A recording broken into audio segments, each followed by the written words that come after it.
Salam Bapak Ibu, Saudara-saudari, senang berjumpa dengan Anda di dalam ibadah online bersama dengan kami Gereja GKP BMDC Pangkal Pinang. Bila ibadah ini telah menjadi berkat bagi Anda, silakan Bapak Ibu, Saudara-saudari membagikan link ibadah ini kepada keluarga, teman, atau kerabat Anda. Berikut MDC News.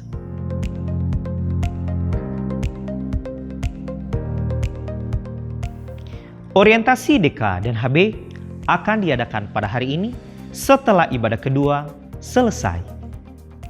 1 jam dalam hadirat Tuhan menjadikan 23 jam hidup bermakna. Mari mengalaminya melalui keintiman dengan Tuhan, melalui embun surgawi yang diadakan setiap hari Selasa dan Kamis, dimulai pada pukul 5 sampai pukul 6 waktu Indonesia Barat, yang dilaksanakan secara online melalui Zoom Meeting. Doa meneduhkan jiwa diadakan setiap hari Rabu, dimulai pada pukul 11 sampai pukul 12 waktu Indonesia Barat, yang dilaksanakan secara onsite di gereja. Dan bermalam di hadiratnya diadakan setiap hari Jumat, dimulai pada pukul 19 sampai 20.30 waktu Indonesia Barat, yang dilaksanakan secara onsite di gereja. Kegiatan kesan diadakan setiap hari Selasa, Rabu, Kamis, dan hari Minggu, dimulai pada pukul 19 waktu Indonesia Barat. Untuk info lebih lanjut, silakan menghubungi ketua kesan masing-masing. Bagi Bapak Ibu, Saudara-saudari yang akan memberikan persembahan umum, persembahan persepuluhan dan persembahan misi, serta persembahan untuk pembangunan, dapat mentransfer ke rekening yang tertera di layar.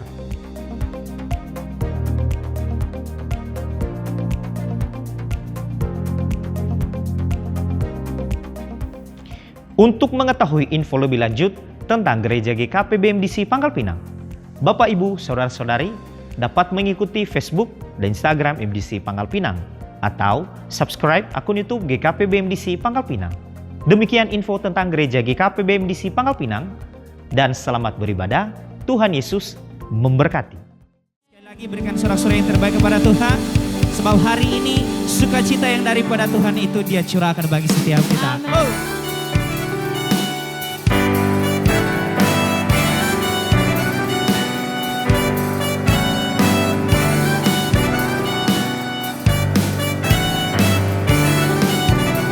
Jemaat Tuhan, sama-sama kita katakan, terima sukacita surga, itulah kekuatan bagi jiwa.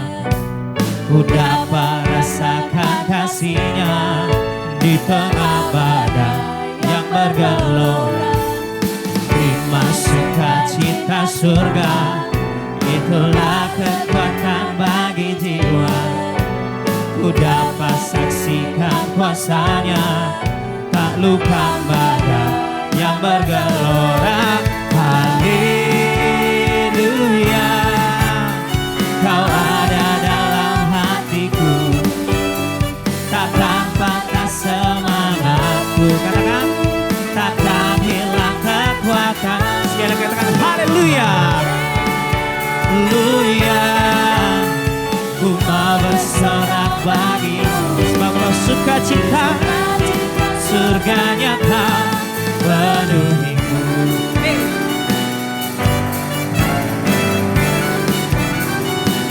Lebih lagi bersuka bagi Tuhan. Terima sukacita surga, itulah kekuatan bagi jiwa. Ku dapat rasakan kasih-Nya di tengah badai yang bergelora. Terima sukacita surga, itulah kekuatan bagi jiwa. Ku dapat saksikan kuasa-Nya, tak luka badai yang bergelora. Haleluya, Kau ada dalam hatiku, takkan patah semangat, takkan hilang kekuatanku. Haleluya, haleluya. Ku mau bersorak bagimu, sukacita surga nyata penuhiku. Yesus,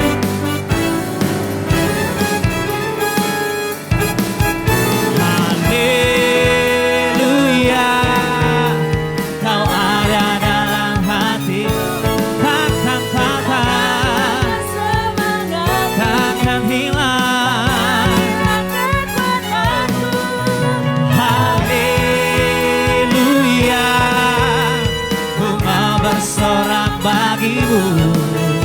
Sukacita surga nyata penuhiku. Katakan sukacita. Sukacita surga nyata penuhiku. Sukacita. Sukacita surga nyata penuhiku.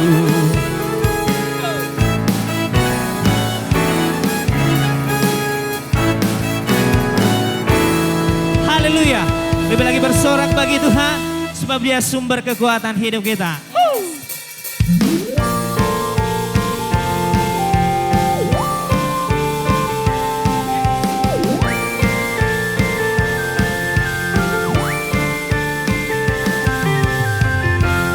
Yesus, Kau kekuatan di hidupku,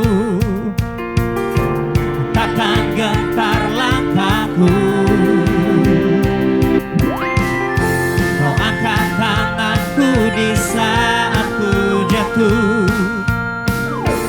Kaulah sumber kuatku, lembah yang gelap, lembah yang gelap kan ku lewati.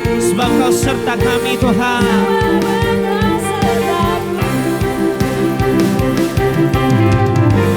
Dengan imanku ku diselamatkan oleh kuasa Yesusku. Ku angkat tanganku, ku sorakan haleluya. Namamu berkuasa, surga bumi nyatakan. Ku angkat tanganku, nyatakan Kau hebat, Allah yang perkasa, berkuasa selama.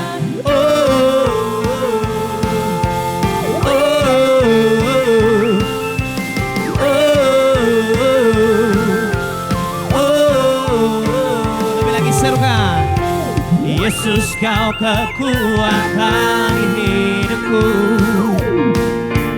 takkan gentar langkahku. Kau angkat tanganku di saat ku jatuh. Kaulah sumber kuatku, lembah yang gelap, lembah yang gelap tak ku lewati. Sebab Kau besertaku.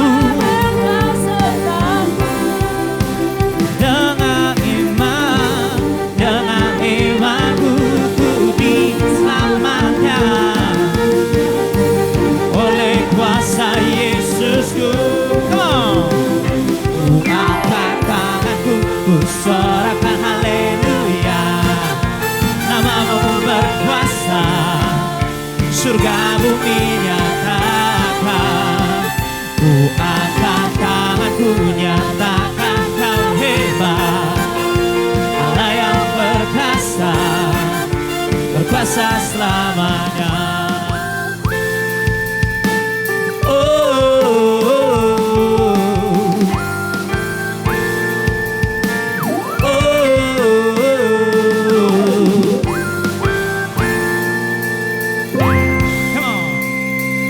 Ku angkat tanganku, ku sorakan haleluya.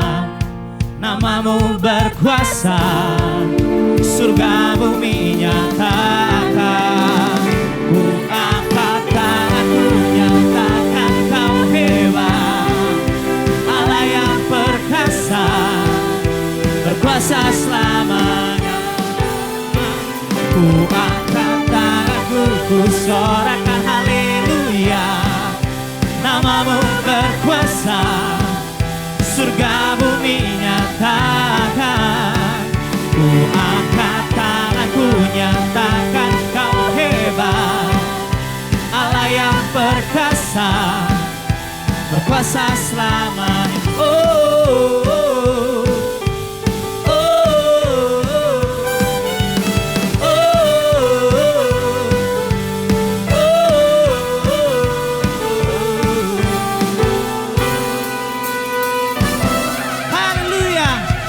Sungguh ajaib Kau Tuhan, ajaib perbuatan-Mu atas hidup kami.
lagi surga.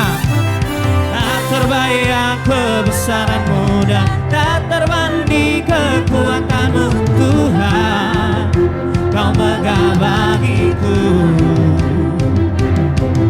segenap jiwa dan pengharapan, aku serahkan untuk rencana-Mu Tuhan. Kau Raja atasku, hanya Kau yang layak ditinggikan.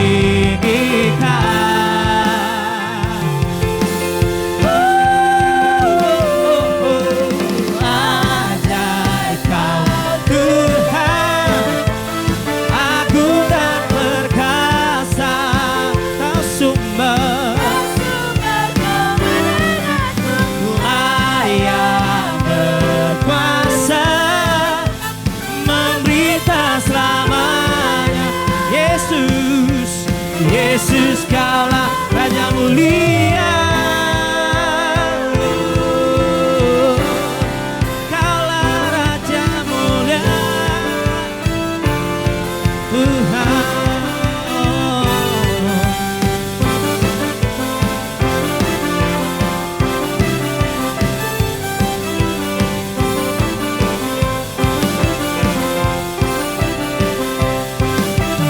Hanya Kau yang layak ditinggikan.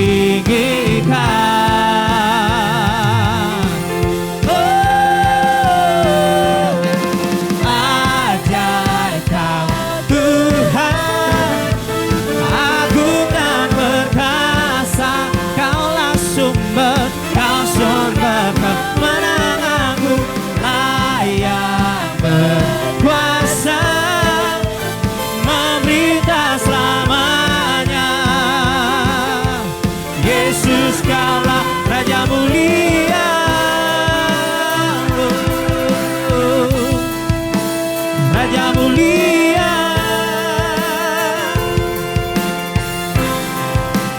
Raja mulia. Berikan sorak-sorai yang terbaik untuk Tuhan kita. Haleluya Tuhan. Terima kasih Yesusku. Jemaat Tuhan dipersilakan untuk duduk kembali. Betapa kami bangga memiliki Allah yang seperti Engkau Tuhan. Hanya kepada-Mu saja kami berserah dan berharap. Lah hidup kami mau bawa kepadamu. Biarlah Engkau saja yang berkarya atas hidup kami Tuhan. Agar kami berjalan hanya bersama-Mu ya Yesus. Terima kasih Tuhan.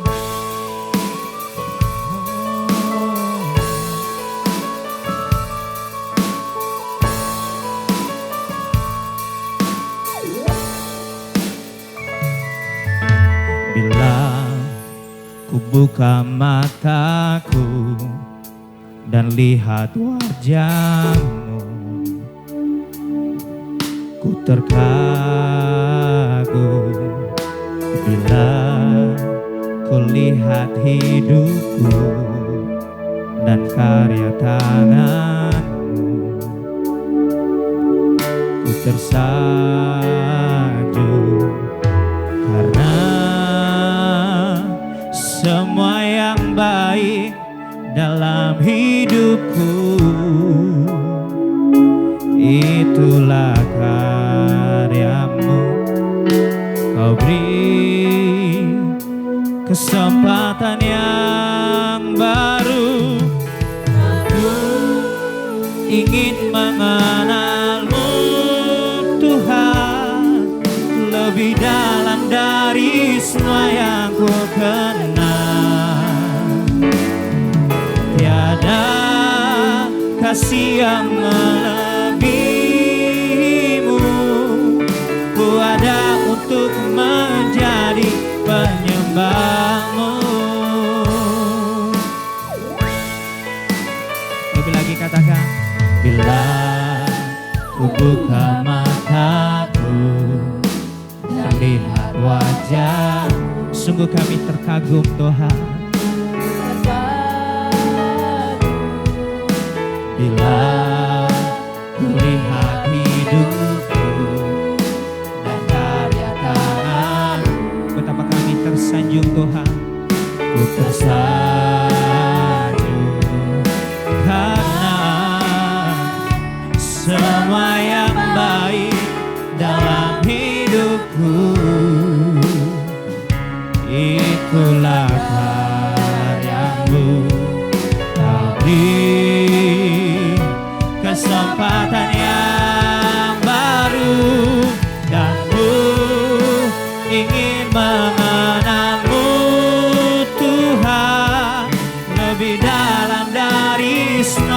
ku kenal.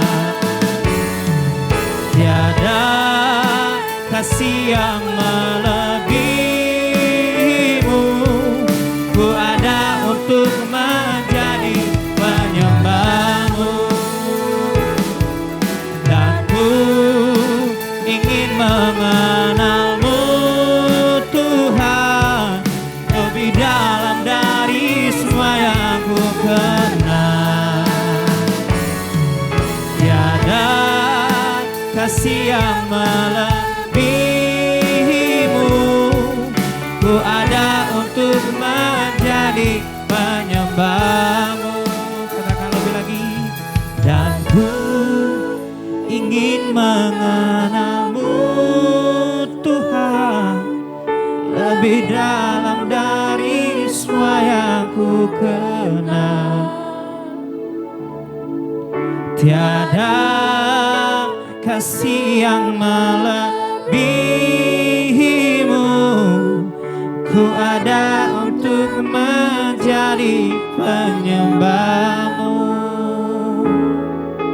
dan kami mau lebih lagi mengenalmu di dalam hidup kami Tuhan, lebih dalam dari semua yang ku kenal. Tiada kasih yang melebihimu, ku ada untuk menjadi penyembahmu, dan ku ingin mengenalmu Tuhan lebih dalam dari semua yang ku kenal. Tiada kasih yang melebihimu, ku ada untuk menjadi penyembahmu, dan ku ingin mengenalmu Tuhan lebih dalam dari semua yang ku kenal. Tiada kasih yang melebihimu, ku ada untuk menjadi penyembahmu. Lebih lagi serukan. Dan ku ingin mengenalmu Tuhan lebih dalam dari semua yang ku kenal. Tiada kasih yang melebihimu, ku ada untuk menjadi penyembahmu, ku ada untuk menjadi penyembahmu, ku ada untuk menjadi penyembahmu.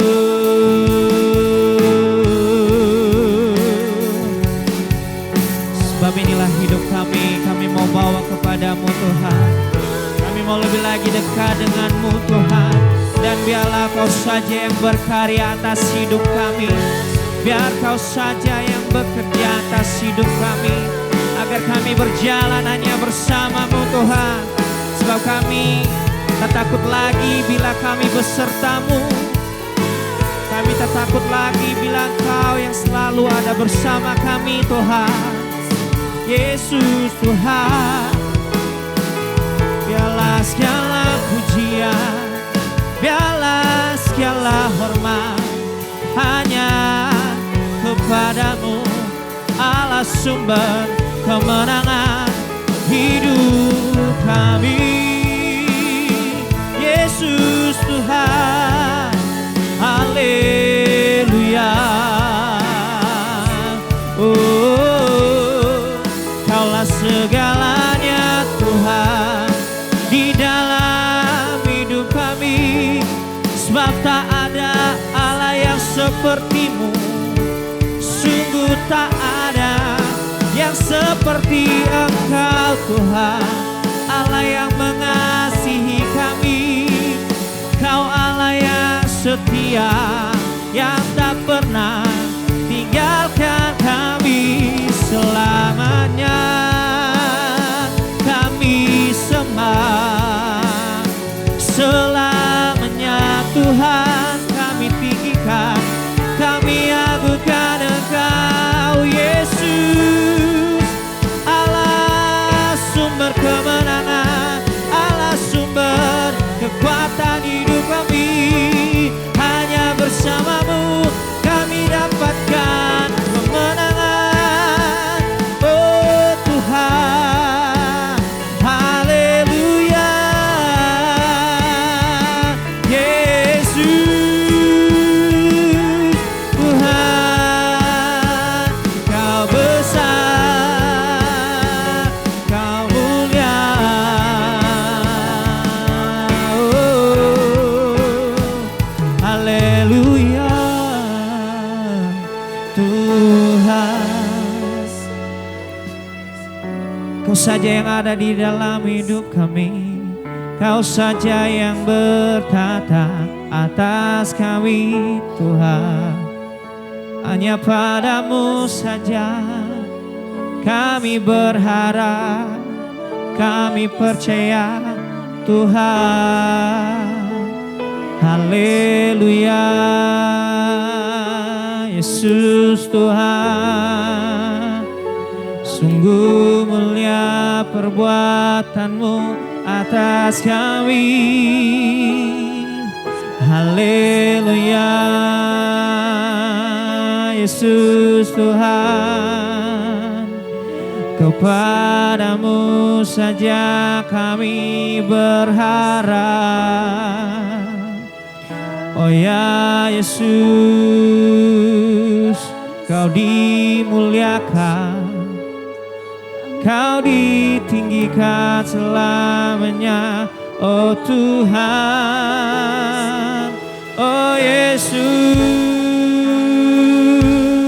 Tuhan, besar ajaib perbuatan-Mu atas hidup kami. Selamanya kami sembah, selamanya kami tinggikan Engkau Yesus Tuhan. Haleluya. Oh, karya terbesar dalam hidupku, pengorbananmu yang selamatkanku. Engkaulah harta yang tak ternilai, yang ku miliki dan ku hargai. Yesus Engkau ku kagumi. Oh, karya terbesar dalam hidupku, pengorbananmu yang selamatkanku. Engkaulah harta yang tak ternilai, yang ku miliki dan ku hargai. Yesus Engkau ku kagumi. Salam Ibu Bapak Saudara-saudari yang saya kasihi di dalam Kristus Yesus Tuhan kita. 1 bulan telah kita lewati di tahun 2025 ini. Dan hari ini adalah merupakan minggu pertama dari bulan Februari. Saya percaya akan kita mengalami hidup yang level up dan hidup melintas semua batas. Saudara-saudari yang saya kasihi dalam Tuhan, ikut Yesus atau tidak ikut Tuhan Yesus, badai akan selalu ada. Memang Tuhan Yesus tidak pernah menjamin kalau ikut Dia akan bebas dari badai. Lalu apa bedanya hidup sungguh-sungguh ikut Tuhan Yesus dan tidak ikut Tuhan Yesus? Kehidupan seperti apakah yang terjadi dalam hidup orang yang sungguh-sungguh ikut Tuhan Yesus? Suatu kali seorang raja bermaksud menghias ruang kerja dalam istananya dengan sebuah lukisan. Karena di ruang kerja itu ia harus memikirkan dan memutuskan pelbagai yang rumit. Maka ia ingin agar lukisan yang dipasang di sana adalah lukisan yang menggambarkan kata damai. Untuk itu sang raja menyelenggarakan sebuah sayembara guna mendapatkan lukisan yang terbaik, yaitu menggambarkan kata damai seperti yang ia inginkan. Pada hari yang ditentukan diselenggarakan lomba atau lukisan-lukisan yang dilombakan. Ada 3 orang pelukis ternama yang mengikuti sayembara tersebut, dan sang raja sendiri bertindak sebagai jurinya. Pelukis pertama menyerahkan hasil lukisannya, sebuah lukisan yang indah yang menggambarkan sebuah danau yang airnya tenang dan tidak bergelombang. Di atas danau itu nampak langit biru dengan awan tipis yang berarak. Sedangkan pada permukaan air danau nampak beberapa ekor burung angsa yang sedang berenang dengan berpasang-pasangan. Lukisan yang sangat indah. Melihat keindahannya, semua orang yang menyaksikannya merasa kagum dan bertepuk tangan. Pelukis kedua menunjukkan hasil lukisannya. Sebuah lukisan yang sangat indah yang menggambarkan sebuah persawahan yang luas. Di belakang persawahan itu nampak sebuah gunung yang tinggi dan permai. Sedangkan hamparan sawah itu terlihat menguning dengan bulir-bulir padi yang berwarna keemasan karena masa panen sudah tiba. Sungguh sangat indah sehingga semua orang melihat lukisan itu mendecak karena kagum dan bertepuk tangan. Sekarang giliran pelukis yang ketiga. Ia memperlihatkan hasil lukisannya kepada sang raja. Semua orang yang menghadiri babak penilaian dari sayembara tadi terkejut dan bergumam karena keheranan sebab berbeda dengan 2 lukisan yang pertama dan yang kedua tadi. Ketiga ini tidak menampilkan nuansa yang cerah seperti layaknya kata damai. Justru bernuansa kelam dan mencekam. Pada lukisan ini sang pelukis yang ketiga tadi menggambarkan laut yang sedang bergelora karena terpaan angin badai yang sedang mengamuk. Langit di atas laut itu nampak gelap dan diselumuti oleh awan yang tebal berwarna kehitam-hitaman. Sedangkan di sisi kanan dari bidang lukisan tersebut digambarkan sebuah batu karang yang sedang diterjang gelombang air yang sangat dahsyat. Lukisan yang menggambarkan suasana yang sangat tegang dan menakutkan.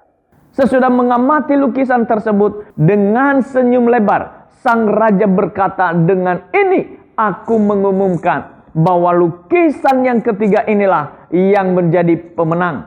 Inilah lukisan yang menggambarkan kata damai seperti yang aku inginkan." Tentu saja semua orang yang hadir di situ terheran-heran sebab dalam hemat mereka lukisan yang ketiga tersebut sama sekali tidak menggambarkan kata damai dan justru menggambarkan suasana yang menakutkan. Seseorang memberanikan diri dan bertanya kepada sang raja, "Mengapa lukisan itu yang dipilih? Bukankah lukisan itu sama sekali tidak menggambarkan damai seperti yang raja inginkan?" Memahami kebingungan dari orang di sekitarnya, maka sambil menunjukkan lukisan itu, sang raja berkata, "Kalian jangan hanya memperhatikan laut yang sedang bergelora ini, namun perhatikanlah batu karang yang sedang diterjang oleh gelombang itu.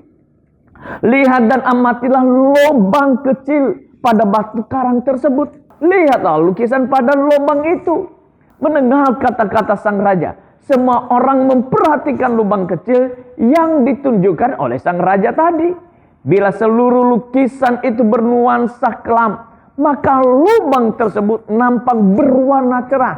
Mereka melihat di lubang itu terdapat seekor burung kecil yang sedang menyanyi.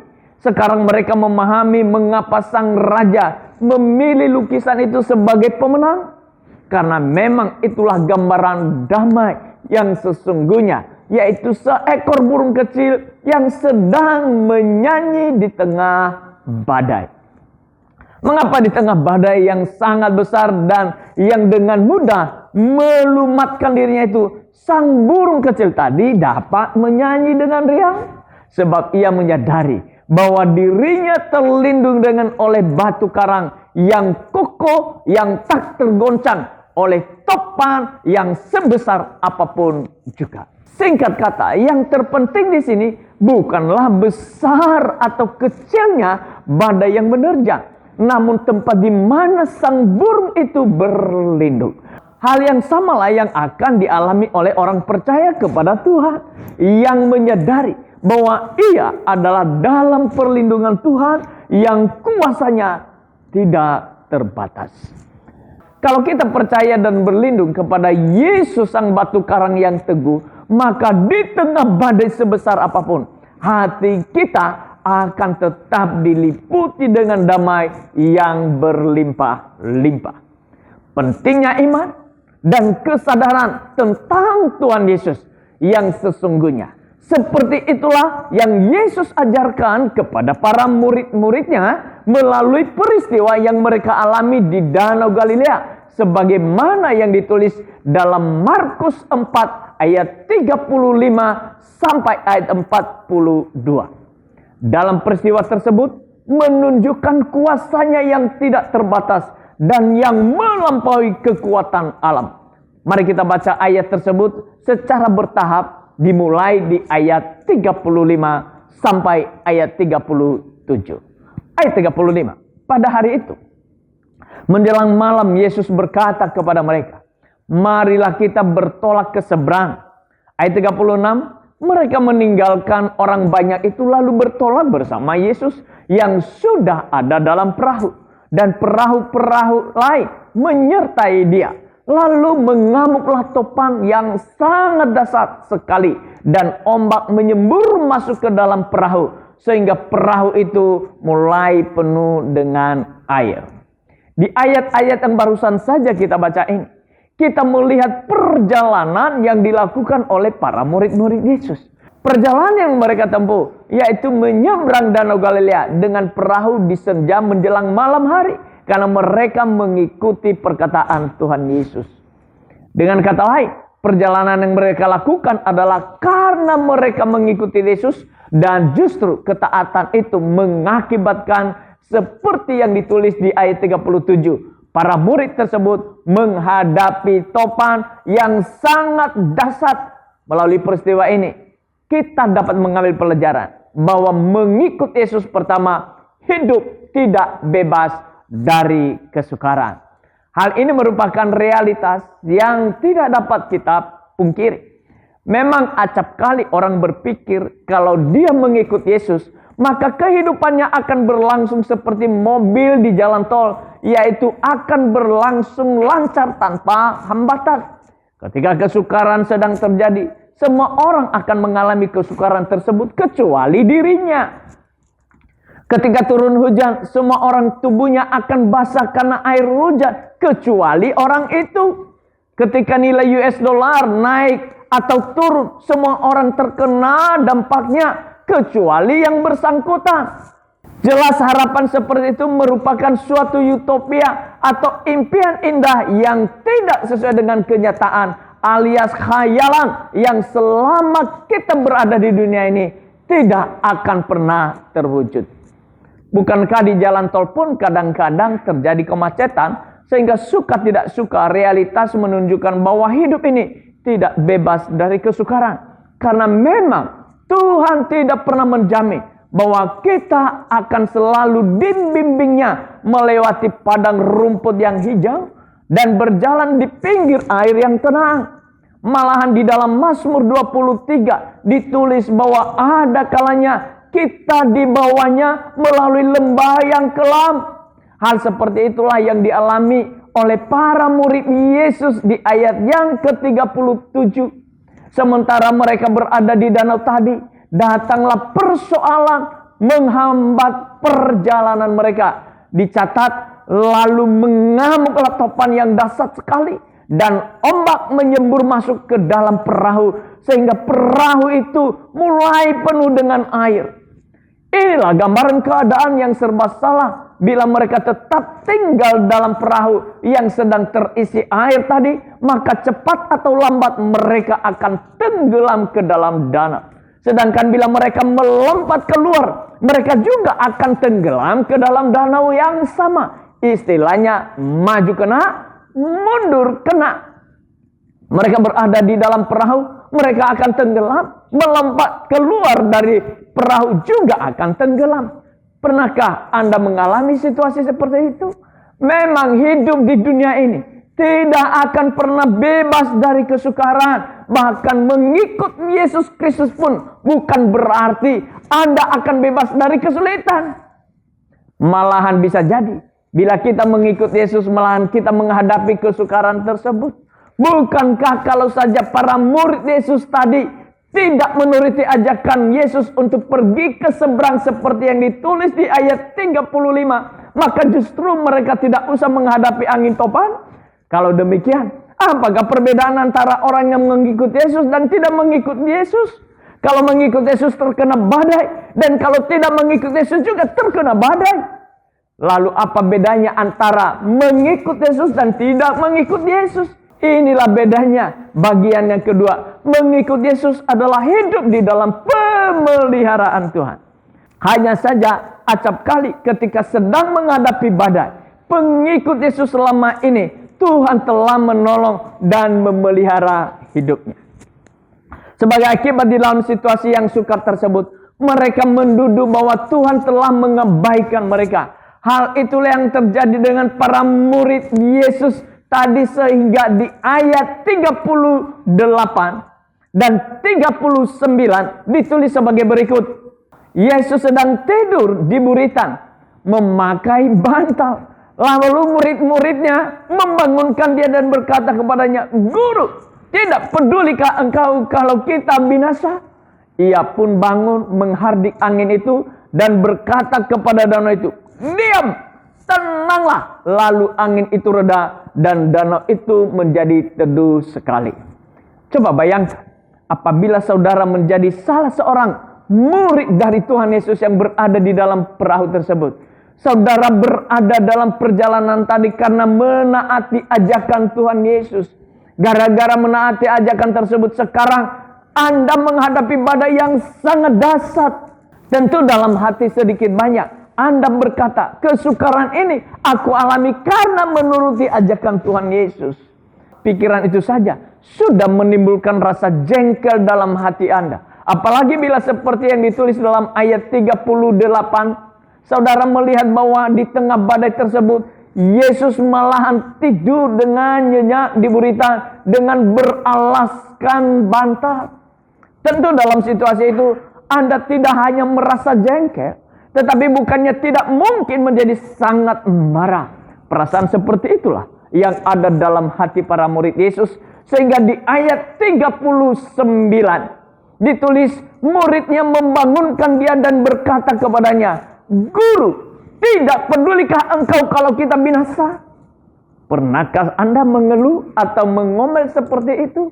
Anda berkata, "Tuhan, di manakah engkau dalam kesulitan yang aku hadapi? Mengapa engkau berdiam saja dan tidak segera menolong diriku? Bukankah kalau aku mengalami ini justru karena aku menaati tuntunanmu?" Itulah makna dari kalimat yang diucapkan oleh para murid Yesus di ayat 38. Yaitu, "Guru, tidak pedulikah engkau kalau kita binasa?" Patut dicatat bahwa sebelum para murid Yesus menghadapi badai ini, sesungguhnya mereka telah melihat berbagai mujizat yang Yesus lakukan. Termasuk mujizat dalam menyembuhkan ibu mertua Petrus. Mujizat-mujizat yang ditulis dalam Matius 8 dan Lukas 8 tersebut menunjukkan kepedulian Tuhan Yesus kepada orang yang sedang menderita.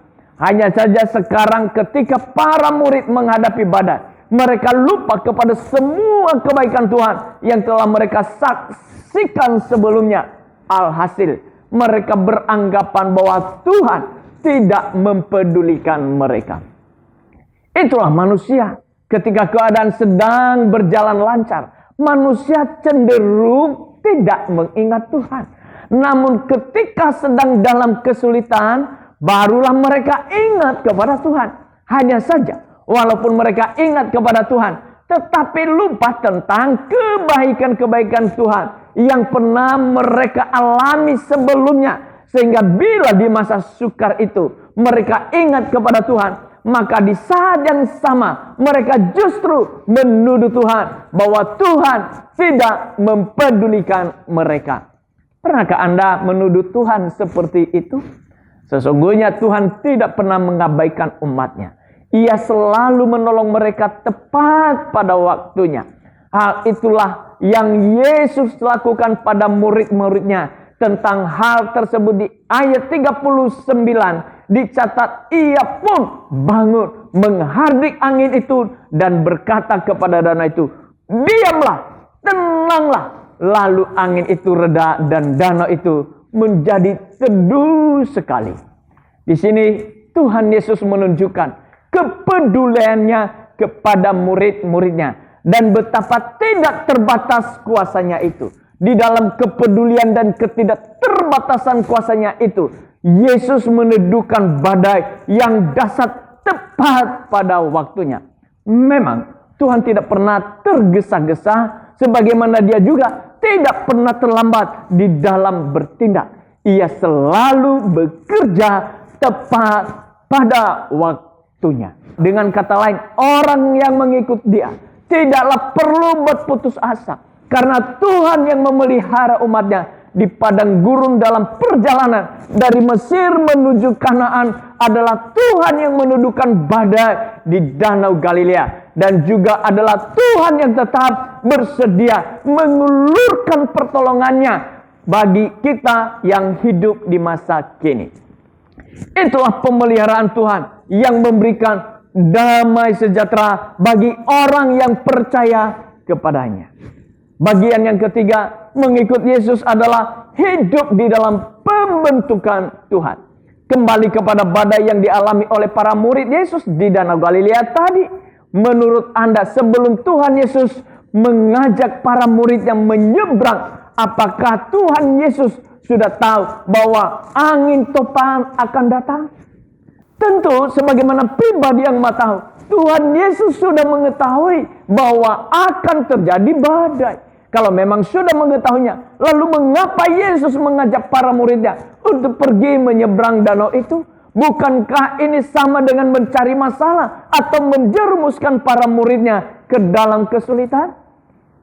Di sini kita perlu mengingat bahwa Tuhan adalah pribadi yang memperlakukan kita sebagai anak-anaknya. Sebagaimana layaknya seorang ayah dan ibu yang mengasihi anak-anaknya dan yang ingin bertumbuh dewasa akan mendidik anak-anaknya itu. Demikian halnya dengan Tuhan. Ia ingin agar kita bertumbuh dewasa dalam karakter, dalam pola pikir, dalam tata nilai, dalam iman dan pengenalan akan dirinya. Sehingga kita berubah semakin hari semakin serupa dengan sifat-sifatnya. Untuk itu, ia terus-menerus membentuk kita. Pembentukan yang lazim disebut sebagai formasi rohani atau spiritual formation. Kalau pembentukan rohani atau formasi rohani ini disejajarkan dengan pendidikan, maka perlu diketahui bahwa pendidikan adalah menyangkut 3 wilayah atau ranah, atau dalam bahasa Inggrisnya yaitu domain. Hal tersebut dikemukakan oleh Benjamin Bloom, seorang pakar ilmu pendidikan yang sangat terkenal di dunia dan guru besar di University of Chicago, Amerika Serikat.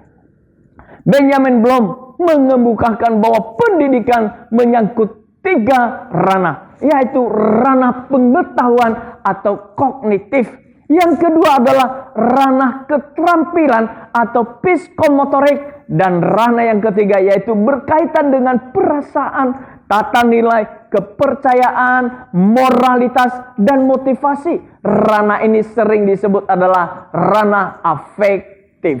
tiga ranah, yaitu pengetahuan atau kognitif atau kepala, keterampilan atau psikomotorik tangan, yang ketiga perasaan, tata nilai, kepercayaan, moralitas, dan motivasi. Itulah ranah afektif atau hati. Apabila untuk menumbuhkan pengetahuan dapat dilakukan antara lain dengan membaca atau mendengar ceramah, maka keterampilan tidak dapat bertumbuh hanya karena mendengar ceramah. Hanya mengikuti ceramah tentang teori berenang, maka orang tidak dengan sendirinya terampil berenang. Untuk maksud itu, yang diperlukan bukan sekedar ceramah, namun berlatih di kolam renang. Demikian halnya dengan pembentukan tata nilai atau karakter. Hal itu tidak dapat diperoleh dengan ceramah ataupun pelatihan. Bukankah sering menemukan orang yang memiliki pengetahuan luas tentang budi pekerti yang baik dan terampil mengajar orang lain sopan santun yang seharusnya, tetapi ternyata kehidupan pribadi orang itu dalam keadaan amburadul, karakter yang sangat buruk, tata nilai yang dipegang sangat bertolak belakang dengan budi pekerti yang ia ketahui dan yang ia ajarkan kepada orang lain. Lalu bagaimana cara membentuk aspek atau ranah afektif? Pembentukan tersebut antara lain adalah melalui pengalaman kehidupan sehari-hari. Melaluinya perasaan, tata nilai, karakter, dan motivasi itu terbentuk. Di masa kini, pembentukan afektif seperti itu dilakukan melalui outbound. Dalam training yang dilakukan melalui outbound, peserta pelatihan menggunakan antara lain akan diajak untuk berlari melewati tanjakan, bergayutan di tali ataupun naik perahu melalui arus jeram. Semua itu dilakukan dengan maksud untuk membentuk sisi afektif dari para peserta, yaitu semangat kerjasama dalam tim. Itu hanya salah satu contohnya. Hal yang samalah yang Yesus lakukan dengan mengajak para muridnya dalam melewati badai di Danau Galilea pada petang itu. Tuhan Yesus sedang mengajak para muridnya untuk mengikuti outbound dalam hal ini, yaitu untuk membentuk iman mereka, sehingga di dalam ayat 40 dan ayat 41 ditulis sebagai berikut. Lalu ia berkata kepada mereka, "Mengapa kamu ketakutan? Belumkah kamu percaya?" Mereka sangat takut dan berkata seorang kepada yang lain, "Siapa sebenarnya orang ini sehingga angin dan danau pun taat kepadanya?" Apa yang Yesus katakan kepada para muridnya di ayat 40 ini, di dalam pelatihan atau pendidikan lazim disebut debrief. Debrief adalah suatu proses untuk meninjau ulang, mengingat kembali, atau merenungkan kegiatan atau pengalaman yang telah dilalui dengan tujuan mengambil pelajaran atau hikmat dari dalamnya. Proses ini pada umumnya dilakukan oleh para pelatih atau sang pembina melalui tanya jawab dengan para peserta didik. Itulah yang Tuhan Yesus lakukan, sehingga di ayat 40 tadi ia bertanya kepada para muridnya, "Mengapa kamu ketakutan? Belumkah kamu percaya?" Itulah bentuk dari brief yang telah saya jelaskan tadi. Dari situ kita dapat melihat bahwa melalui pengalaman para muridnya menempuh badai di Danau Galilea tersebut, Tuhan Yesus sedang membentuk iman para muridnya. Iman yaitu percaya bahwa kuasa Tuhan Yesus tidak terbatas. Sedemikian tidak terbatasnya sehingga kekuatan alam, yaitu dalam bentuk badai, pun tunduk kepadanya. Pengenalan kuasa Tuhan yang tidak terbatas itulah yang menjadi perenungan bagi para muridnya, seperti yang dicatat di ayat 41. Sesungguhnya pembentukan seperti itu jugalah yang Tuhan terus-menerus lakukan dalam kehidupan kita. Ia membentuk karakter, pola pikir, dan tata nilai, iman dan pengenalan kita akan Tuhan atau ranah afektif, sebagaimana juga ia menumbuhkan pengetahuan kita dan keterampilan kita. Semua itu ia lakukan karena ia menginginkan kita agar bertumbuh dewasa di dalam Dia. Di dalam kedewasaan tersebut, kita dapat menghadapi badai kehidupan di dalam damai, Karena kita mengenal siapa yang kepadanya kita bersandar dan berlindung, yaitu Tuhan Yesus yang kuasanya tidak terbatas. Sama seperti halnya dengan burung kecil yang menyanyi di tengah badai yang digambarkan dalam lukisan yang saya ceritakan di awal uraian firman Tuhan ini. Begitulah orang yang berharap dan menaruhkan hidupnya di dalam tangan Tuhan. Tuhan adalah pribadi yang tidak pernah lalai dalam memelihara orang yang mengikut Dia. Sebagaimana juga Tuhan adalah pribadi yang senantiasa bekerja untuk membentuk dan mendewasakan kita. Pembentukan yang telah saya jelaskan tadi, yaitu lazim disebut sebagai formasi rohani atau spiritual formation, atau pembentukan spiritualitas kita. Semua itu Ia kerjakan karena kasih-Nya kepada kita manusia yang berdosa. Dalam kasih yang tidak terbatas, yaitu yang Ia tunjukkan melalui pengorbanannya sampai mati di kayu salib, dan melalui kuasanya yang tidak terbatas, yaitu Ia buktikan melalui kebangkitannya dari kematian tersebut. Tuhan Yesus membebaskan kita dari masa yang kelam dan membentangkan masa depan yang baru serta penuh pengharapan. Itulah kasih dan kuasa Tuhan yang kita patut syukuri melalui mengambil bagian dalam perjamuan kudus. Namun sebelum itu, mengajak kita untuk berdoa, menyerahkan kehidupan kita masing-masing ke dalam tangan Tuhan. Penuh dengan kuasa. Kita percaya dengan kuasanya akan mengangkat kita dan menopang hidup kita. Dengan kuasanya yang tidak mengenal kemustahilan itu, kita dapat hidup sesuai dengan janjinya, yaitu hidup dalam kehidupan yang level up, meningkat dan bukan merosot atau level down. Semakin bermakna dan semakin menyenangkan hati Tuhan. Mari kita berdoa. Tuhan Yesus, kami bersyukur kepada-Mu.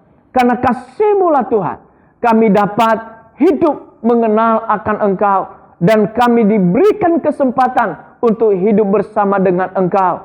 Hidup mengikut Engkau. Walau dalam mengikut Engkau, bukanlah kami bebas dari kesukaran.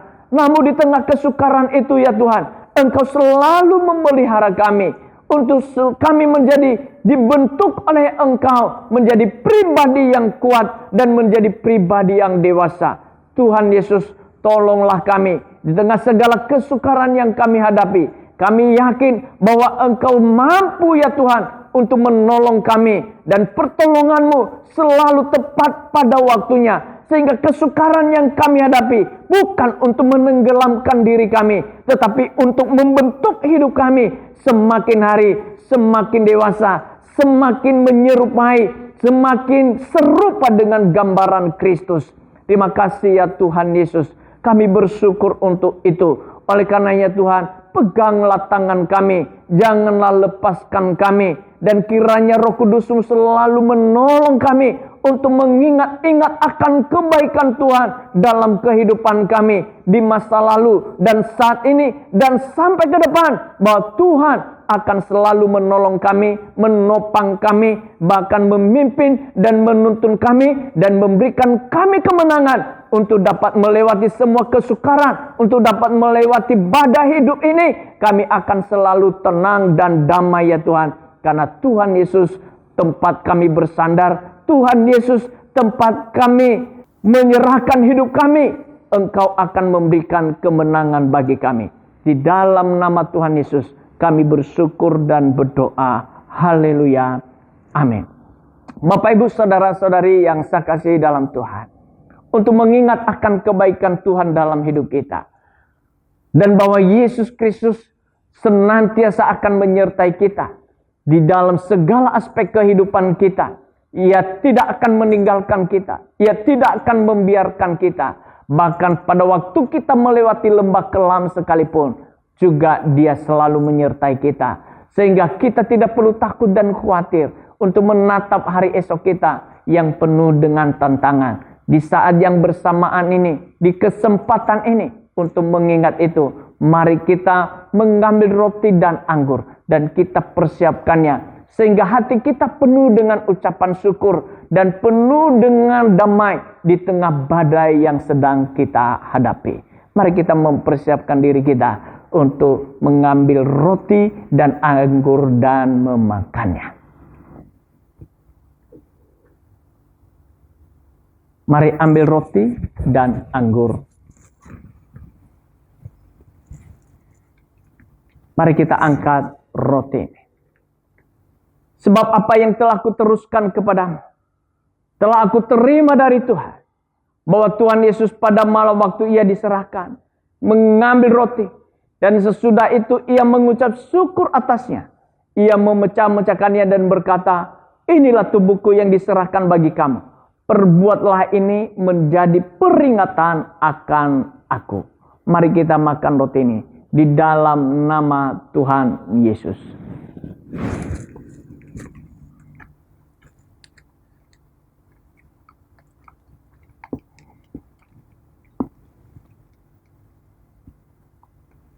Mari kita angkat cawan ini. Demikian juga ia mengambil cawan. Sesudah makan lalu berkata, cawan ini adalah perjanjian baru yang dimeteraikan oleh darahku. Perbuatlah ini setiap kali kamu meminumnya menjadi peringatan akan aku. Mari kita minum dalam nama Tuhan Yesus.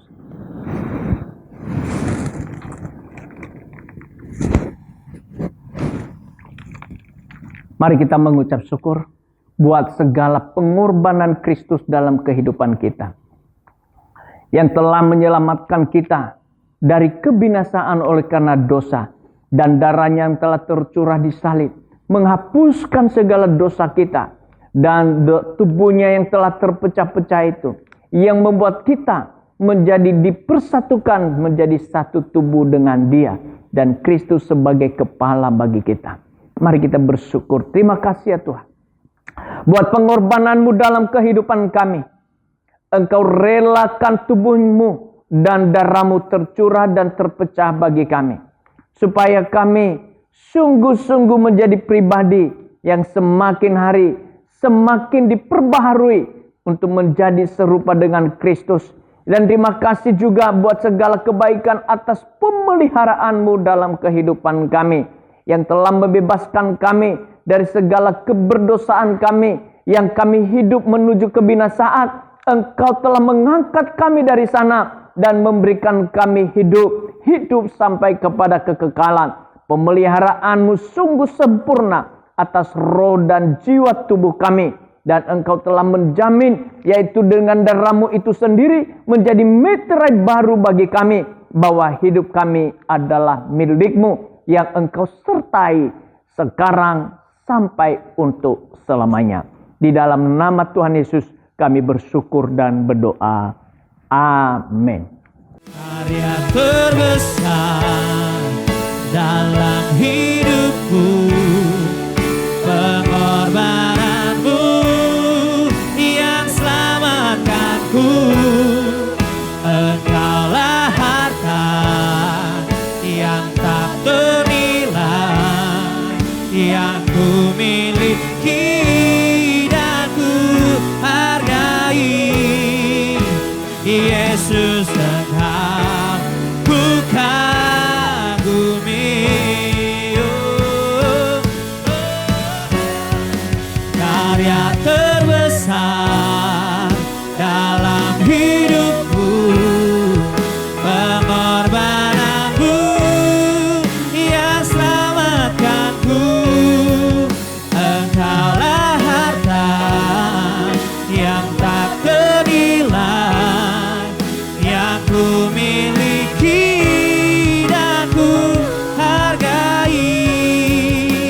Yesus engkau ku kagumi. Mari kita akhiri ibadah kita hari ini. Bapa di surga, kami bersyukur kepadamu. Karena kebaikan Tuhanlah bagi kami. Kami diberikan kesempatan untuk beribadah, memuji, menyembah Engkau, dan membawa korban syukur kami kepada Engkau.